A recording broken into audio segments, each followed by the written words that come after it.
Nós vamos retomar nosso estudo de Livro dos Espíritos. Estamos falando de caridade, especialmente uma experiência que nos causa dúvidas, que é a esmola, caridade material. Tanto no Oriente quanto no Ocidente, o hábito de dar esmolas é considerado um hábito virtuoso. Há na história dos santos da Igreja Católica figuras, personagens que foram alçadas ao nicho da beatitude, né, e da canonização pela Igreja Católica, por serem pedidores de esmolas. Na Igreja Católica, os santos que pediam esmolas são chamados de esmoleres. Então existe lá São Pedro, o esmoler, Santo Antônio, o esmoler, aqueles que viviam pedindo esmolas. O Chico, durante todo o trabalho dele, a vida toda lá em Uberaba, distribuía pequenas quantias de dinheiro para aquela multidão que encontrava naquele dinheirinho que ele dava, não é, uma esperança, um alento, um conforto, enfim. E sempre paira essa dúvida, a gente deve ou não dar esmola, como que é isso para a doutrina, etc., né? E o que os espíritos nos colocam é que, na verdade, uma sociedade, um grupamento humano, que chega a ponto de ter uma multidão nas ruas pedindo esmola, é uma sociedade que já fracassou eticamente. Então, assim, a grande questão é termos deixado chegar nesse ponto. Uma sociedade fraterna, justa, pautada pela fraternidade, portanto, pela caridade, pela compaixão, pelo espírito de serviço, pelo amor ao próximo, é uma sociedade que não chega nesse ponto, que a gente não precisa disso. Então, assim, a gente se adianta para que isso não aconteça, né? No entanto, nós falamos disso no nosso último encontro. O mundo contemporâneo tem vivido uma equação perversa, que é um esvaziamento ético das relações, um egoísmo muito grande, um esfriamento da compaixão, né? Porque, na verdade, se nós formos nos sentir mal com todo mundo que a gente tropeça nas calçadas e que vive nas ruas, a gente vai viver deprimido o dia todo, porque é uma multidão de gente dormindo na rua, vivendo na rua, não tendo o que comer, não tendo o que vestir, não tendo casa, etc. E aí, até para que a gente se poupe disso, é como se a gente fosse criando assim um mecanismo de defesa, assim, isso não é meu, não é problema meu, não posso fazer nada, sinto muito, lamento muito, e aí a gente vai tocando a vida, não é? Vai tocando a existência e as coisas não vão se resolvendo, porque a gente também acha que não é responsabilidade nossa. E se de verdade vocês me perguntarem, não é, o que a gente pode fazer, eu não tenho essa resposta, né? Porque a necessidade é muita. Esses dias nós até falamos, por exemplo, do amparo à velhice desamparada, né? Nós temos aqui em Ribeirão Preto, o movimento espírita cuida da casa do vovô, né? Lá na nossa casa do vovô, nós temos 85 idosos em situação de vulnerabilidade social. Mais de 60% deles vivem na cadeira de rodas, precisam trocar fralda, etc. e tal. E nós estamos, nesse momento da nossa história, correndo o risco de fechar a casa do vovô. E por uma razão muito simples, que a gente não tem dinheiro para tocar, né? E por quê? Porque durante muito tempo, o que manteve a casa do vovô foi a Casa da Amizade, né, que é a casa de repouso particular, que mantinha grande parte da casa do vovô, mas as pessoas foram aprendendo a trabalhar na Casa da Amizade, viram que era um bom negócio, e hoje nós temos mais de 60 casas de repouso particular no Sumaré, na Zona Sul, muito mais fáceis de visitar e etc., e ninguém quer, né, hospedar o seu idoso lá no Ipirangão, né, que é um lugar perigoso, etc. Então nós temos lá 80 vagas para abrigar na Casa da Amizade, e estamos com 25 pessoas só. O governo federal nos manda R$ 2.500 por mês. O governo do estado suspendeu por tempo indeterminado a nota fiscal paulista e a nossa folha de pagamento só de funcionários é de 130 mil por mês. Então, mesmo que a gente faça pizza, almoço, etc., ganha 5, 10 mil, mas não dá nem para o gasto. Então, essa semana nós fizemos até uma reunião com autoridades e tal, né? E aí, se a gente faz um cálculo básico, né? Vamos imaginar assim, que Ribeirão tenha 500 mil pessoas, né? Se cada um desse R$1 por mês, a gente teria 500 mil por mês, daria para manter 2 casas do vovô e meia. Mas a gente não consegue manter, quer dizer, não consegue, né? A gente não tem ideia de como fazer, né? Então chegamos num ponto de muita dificuldade, mas é só a casa do vovô? Não. A gente conversa com o pessoal que tem creches, a mesma coisa, com o pessoal que tem distribuição de sopa, etc., é a mesma coisa, né? E esses dias eu conversei com um amigo meu que é dono de uma concessionária. Ele vende carros novos e usados. E está um sucesso o negócio dele. Então, quer dizer, é interessante, né? A nossa comunidade não consegue manter asilos e creches, mas nunca se vendeu tanto carro zero e seminovo, sabe lá quantas prestações. Por quê? Porque é assim, a vida é assim. No nosso estágio evolutivo, a gente não vai deixar de trocar o carro para ajudar uma creche, né? E tudo bem, a gente faz um Pai Nosso e dorme bem, e está tudo certo, né? Então, assim, é a vida, o nosso estágio evolutivo, coletivamente, ainda é assim, nossa comunidade, ainda é assim, nós ainda somos extremamente voltados para o nosso conforto pessoal, da nossa família, dos nossos, a gente não consegue se abrir, dividir ainda, e é isso que os espíritos dizem para a gente, né? Allan Kardec, depois de obter essa resposta dos espíritos, falando que é uma responsabilidade coletiva da humanidade, e que a humanidade é o conjunto de espíritos que nesse momento estão encarnados na Terra. O que Deus tem a ver com isso? Nada. Deus nos criou, criou o mundo, e disse para a gente, se virem, vocês têm inteligência, braços, coração, intuição, orientação, luz, iluminação para se gerirem. Então, todos os nossos sofrimentos não têm nada a ver com Deus. Os sofrimentos humanos são o produto do nosso orgulho, do nosso egoísmo, da nossa inépcia para viver em conjunto, né? E como a gente cria o sofrimento, naturalmente, os únicos capazes de fugir desse sofrimento também somos nós mesmos, né? Deus, olha que interessante, Deus é impotente para resolver os nossos problemas. Olha que interessante. Por quê? Porque Ele não pode interferir no nosso livre-arbítrio e na nossa capacidade de ação. Deus não pode resolver a nossa vida por nós. Deus não pode interferir na história da humanidade por nós, porque isso é um trabalho da humanidade. É um trabalho dos homens, das criaturas, dos espíritos que estão no mundo. A responsabilidade não é divina, é nossa. Nós somos pequenos deuses. O Cristo nos disse isso, está lá no Evangelho.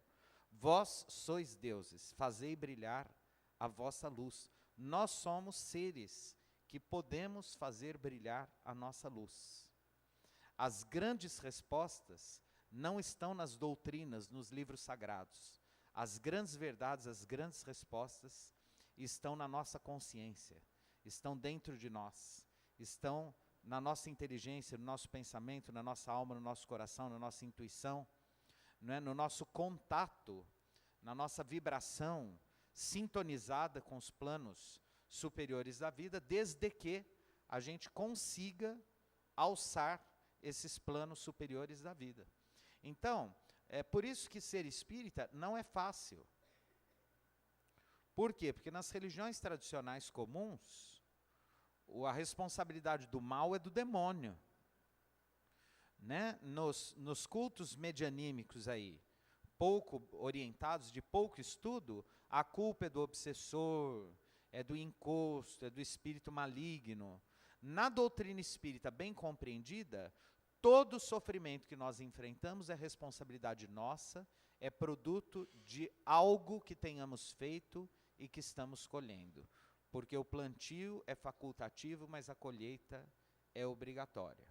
Tanto do ponto de vista pessoal, quanto do ponto de vista coletivo. E Allan Kardec, então, continua perguntando, então, os espíritos condenam a esmola? E aí vem uma resposta, que eu falei que eu ia falar dessa resposta hoje, porque é uma resposta muito extensa, é uma mensagem que foi transmitida por um dos espíritos da equipe da Falange do Espírito de Verdade, que trouxe à humanidade a terceira revelação, que é a doutrina espírita, e esse espírito é um velho conhecido nosso. É o espírito de Vicente de Paulo. Vicente de Paulo foi um sacerdote católico, viveu na França entre o século XVIII e XIX, e se notabilizou como sendo um herói da caridade. Aquele que saiu numa Europa arrasada pela guerra, construindo orfanatos, construindo hospitais, construindo asilos, e ele batia de porta em porta mesmo. Tem até uma situação muito interessante, que Vicente de Paulo, ele especialmente procurava os nobres, quem tinha dinheiro. E uma vez ele bateu na porta num castelo lá de um barão, e ele vivia batendo naquela porta, e o barão, cansado de atendê-lo, né, a hora que abriu a porta e viu que era ele, deu uma bofetada, e jogou Vicente de Paulo longe, ele caiu, e fechou a porta. Vicente de Paulo levantou, bateu a poeira, e bateu de novo. E aí esse barão abriu a porta e falou, você de novo? Aí ele disse assim, olha, o que eu mereço, você já me deu, agora dá para os meus pobres. A minha parte eu já levei, mas eu não estou pedindo para mim, eu estou pedindo para os meus pobres. E aí ele não teve jeito e fez uma outra doação, etc. E a gente vai chegando um momento que o povo vai evitando a gente mesmo, né? Eu já vi muita gente fugir de mim na rua. É verdade, não que eu seja um Vicente de Paulo. Mas, por exemplo, ó, hoje, a gente fez a pizza ontem, né? Hoje eu já tenho bingo e feijoada. Então, quem quiser se livrar da culpa, termina o passe e vai embora. Porque se você ficar até o final, ver o povo comprando, você sabe que tem dinheiro, que pode comprar e não ajudar, você vai se sentir culpado, né? Então, assim, é assim, o que eu posso fazer? Eu preferia não precisar, eu já falei, né? Mas é assim, e até o fim do ano, se a gente ficar aqui... Aliás, agora em março, deixa eu contar para vocês, esse mês de março, nós estamos comemorando aqui o aniversário de 26 anos dessa reunião. Então eu me lembro como se fosse hoje, eu convidei um grupo de amigos, nós éramos... Você estava, né, Dani? Na primeira ou não? Na primeira? Quem que estava aqui na primeira, que ainda está? O Chico? Só eu e você, Chico? Só eu e você, Chico. Lamentável só nós dois, né? E todo mundo, na época, todo mundo me desestimulou muito, porque espírita não faz reunião de domingo à noite, não era tradição em Ribeirão. Todo mundo falou, imagina, espírita termina a semana na evangelização domingo de manhã, depois a gente almoça e descansa. Eu falei, não, mas é o dia que eu posso. E nós começamos, estamos aí, já vai para 26 anos que estamos aqui todos os domingos. Nós começamos em 1992. Em 1991. Março de 91. Então já são 26 anos, né, na nossa reunião. E nesses 26 anos eu não me lembro de passar muito tempo sem vender pizza, feijoada, bingo, rifa, e jantar, e bacalhoada. E é curioso, porque eu constatei que nós espíritas gostamos de comer. Porque é sempre, ou é bingo, ou é feijoada, ou é bacalhoada, ou é pizzada, ou é churrascada. E é engraçado isso, né?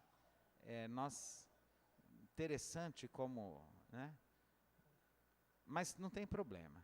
E estamos aqui. Então, assim, o que Vicente de Paulo orienta Allan Kardec nessa resposta? O espírito de Vicente de Paulo, que criou uma ordem de sacerdotes que existe até hoje no mundo inteiro, devotados à caridade, eles são chamados de lazaristas.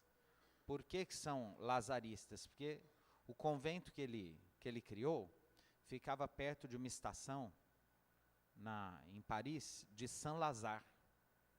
Ali está até hoje o convento dos Lazaristas, tem uma capela muito bonita, onde está o corpo físico de Vicente de Paulo, que não decompôs, está lá até hoje, as pessoas visitam. E é curioso porque tem um fenômeno lá, que de vez em quando o corpo dele exala perfume, até hoje. Mais de 200 anos da morte dele, de vez em quando as pessoas sentem perfume de lírios, perfume de rosas, né? Enfim, nada mais é do que uma impregnação mental energética das pessoas que vão ali, né? Se identificam com a luz da história, da memória desse espírito e aquilo, né? Uma vez o Valdo Vieira estava explicando esse fenômeno, né? O Valdo Vieira foi um médium que trabalhou com o Chico muito tempo. Às vezes é comum pessoas que visitam túmulos, por exemplo, e que depositam ali um bem-querer, uma afinidade, uma esperança, uma fé muito grande, aquele lugar vai se tornando um centro de luz. E da mesma maneira que vai agregando luz, vai esparzindo luz. Então, quem tem uma vidência, né, do mundo espiritual consegue ver determinados focos, túmulos de pessoas que foram importantes, que fizeram o bem e que se tornam centros de peregrinação, né, espalhando luz.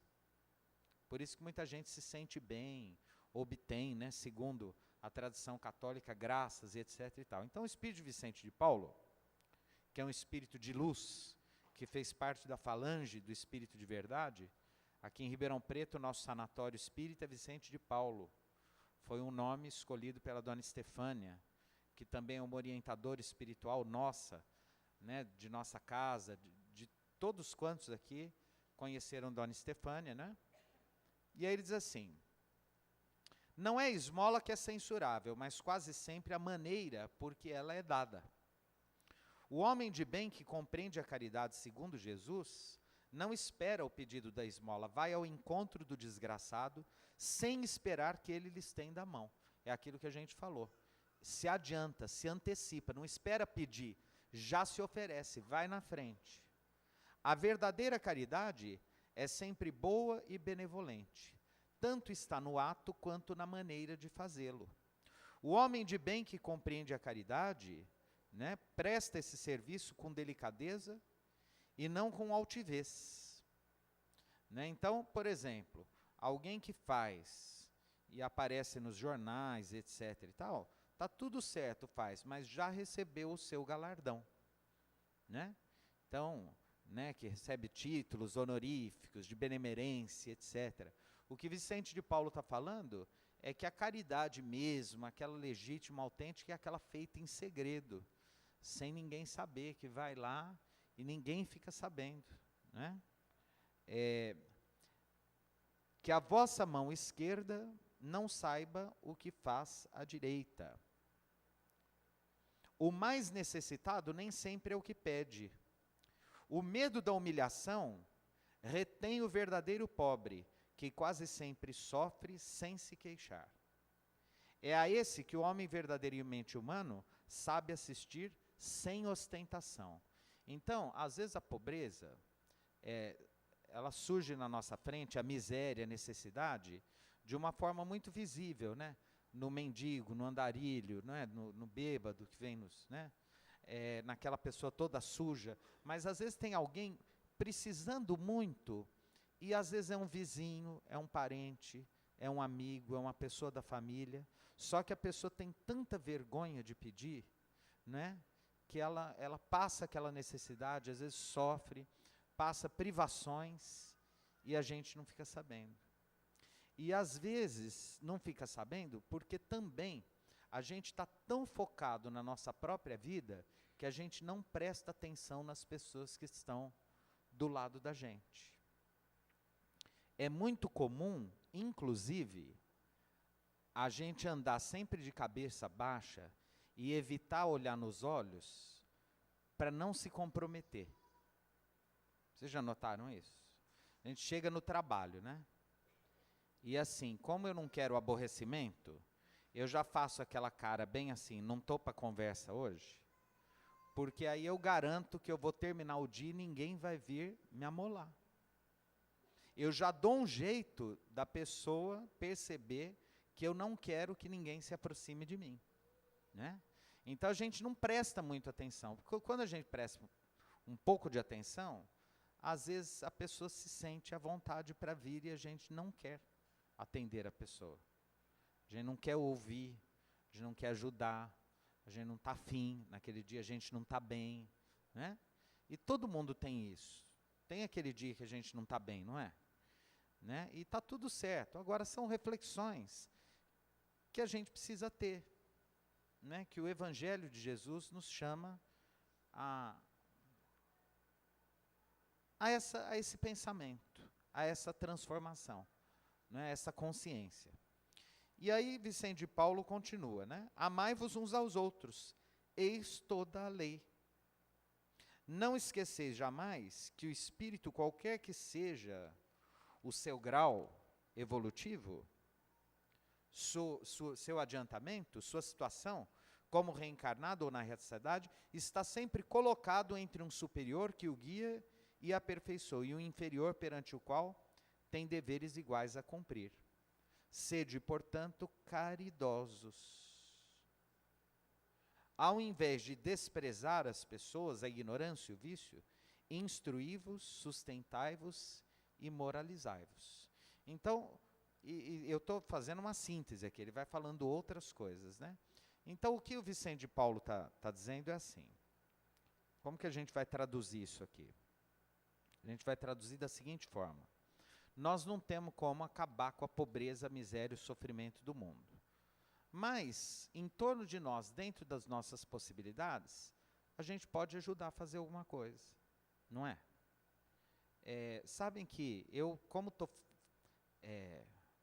eu estou falando disso há muito tempo, vocês lembram que eu falei negócio de eu nunca sabia se eu dava, se eu não dava e tal? Eu vou contar aqui que eu fiz, posso? Eu, no começo da semana, já pego um monte de moedinha e deixo no carro. Eu não quero nem saber, pediu, eu dou e fico em paz. Está sendo bom a beça. Né? Essas moedinhas que a gente vai juntando, e às vezes você dá 10, 20, 15 centavos, a pessoa sai numa alegria, mas ele vai beber. Não é problema meu que ele vai fazer. Mas eu tenho tanto, aquilo não vai me fazer falta nenhuma. Às vezes a gente perde na rua, que ele vai fazer problema dele. E eu não estou falando que eu estou fazendo certo, foi a alternativa que eu arrumei para resolver o meu problema de culpa. E é só um pouquinho, porque eu tenho culpas estratosféricas. O tempo todo, todo dia, eu faço terapia há 20 anos e não tenho alta. Então, a gente tem mesmo, né? Normal, está tudo certo. Aliás, sentimentos morais de culpa são sinalizações de que a gente está crescendo, né? Quando a gente passa muito tempo sem problemas lá dentro, assim, achando que está tudo certo, acertando sempre, tem alguma coisa errada com a gente. Quando a gente acha que tem alguma coisa que não está certa com a gente, que a gente pode fazer melhor, que a gente pode ajudar mais, é sinal de que as mensagens de amor estão encontrando acústica na nossa alma, eco na nossa alma, né? Até que a gente reencarne numa outra condição e consiga, sei lá, grandes tarefas, né? Mudar a coletividade, liderar comunidades inteiras e etc., né? Para terminar esse item, Kardec insiste, ainda perguntando para Vicente de Paulo. Não há homens reduzidos à mendicância por sua própria culpa? Porque às vezes a gente fala, o fulano é vagabundo, está lá porque quer. Está cheio de serviço aí, quem quer trabalhar encontra... A gente mesmo pensa isso, não é? Não é isso? O sujeito está pedindo, mas se você der uma vassoura para ele, fala, eu te dou, mas vem varrer. Ah, não, né? Então, só que o convite do Evangelho é o seguinte, Jesus fala para a gente, ele convida a gente a amar e não a julgar. Então, no momento em que a gente tem direito de não ajudar, no momento em que, além de não ajudar, a gente ainda julga o outro, sem ter nada a ver com a vida dele, Aí a gente começou a tropeçar moralmente, segundo a orientação cristã. Então, eu não quero dar, eu não dou, mas nada me dá o direito de julgar as escolhas do outro. A vida é dele ou dela, eu não tenho nada a ver com isso. Então, eu não preciso ajudar, mas eu não tenho que julgar, porque eu não tenho nada a ver com a vida de ninguém. E a gente, em geral, é muito maledicente. A gente tem o hábito de falar muito mal da vida alheia, e tem o péssimo hábito de ter receitas prontas de como o outro deve dirigir a vida dele. Né? A gente sempre sabe o que é melhor para a vida do outro. E, em geral, a nossa vida é uma catástrofe. Mas a gente tem receitas maravilhosas para a vida e para a consciência dos outros. Vicente de Paulo, então, vai dizer: se uma boa educação lhes tivesse ensinado a lei da vida e de Deus, essas pessoas não teriam caído nos excessos que os levaram à perda. E é disso, sobretudo, que depende o melhoramento do vosso globo. Então, os espíritos têm uma preocupação não só conosco, individualmente considerados. Os espíritos superiores, eles estão preocupados com o que nós, enquanto humanidade, estamos fazendo da própria humanidade, do globo como um todo. É uma responsabilidade existencial coletiva.